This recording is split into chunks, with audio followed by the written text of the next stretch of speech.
दो सवाल हैं मालिक, बोल रहा हूँ छोटे छोटे से।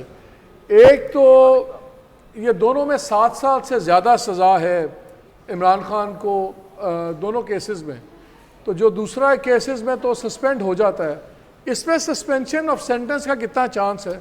और दूसरा ये इतना बड़ा एक कोइंसिडेंस है कि जो जज साहब ने इतनी फुर्ती दिखाई है, ये जज साहब की एक तारीख है पॉलिटिशियन के ख़िलाफ़ फ़ैसले देने की। तो अगर यही जज साहब बहुत बुरे थे और गलत आदमी थे मियाँ साहब की कन्विक्शन वाले मामले में, तो सडनली अब इतने क्वेश्चन कैसे हो गए? अब सडनली ये epitome of fair play and justice कैसे हो गए? देखें, इसके लिए सबसे ज़रूरी चीज़ ये थी कि अगर ये जज साहब जो है, इनकी जो क्रेडिबिलिटी है या इनकी कोई प्री डिस्पोजिशन जो है वो माजी में भी सामने आई है, तो उस पर डिफेंस को ये राइट है कि वो उस पर एतराज़ करें और वो रिकूज़ल सीक करें।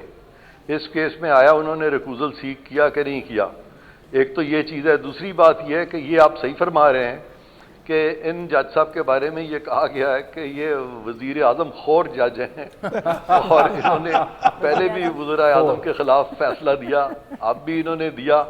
तो सुप्रीम कोर्ट में भी कुछ जजेस इस तरह के हैं। तो क्या इजी इरफान भाई, इजी द गो टू जज अगर आपने किसी वज़ीर आज़म को रगड़ना हो? बहुत दिलचस्प लतीफ सवाल है मालिक। सॉरी, मैं आपकी बात नहीं सुन सकता। मैं कह रहा हूँ is he the go to जज every time you need to slaughter a prime minister?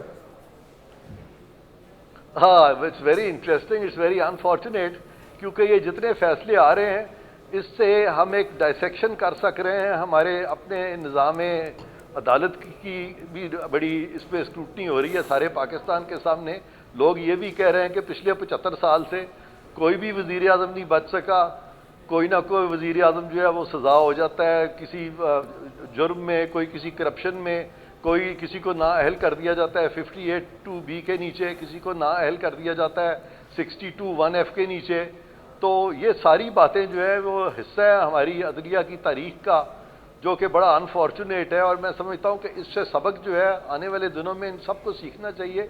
और मुझे लग ये रहा है कि फाइनली खान साहब को भी ये सज़ा पूरी तो नहीं मिलेगी, क्योंकि जब नेक्स्ट पार्लियामान बैठेगी तो खान साहब खुद भी कोशिश करेंगे नेगोशिएटिंग टेबल पे आने की। और आज भी मैं समझता हूँ कि जनरल मुशर्रफ ने जो NRO दिया था बिल्कुल ठीक दिया था। अब भी वक्त इसी का तकाजा यही है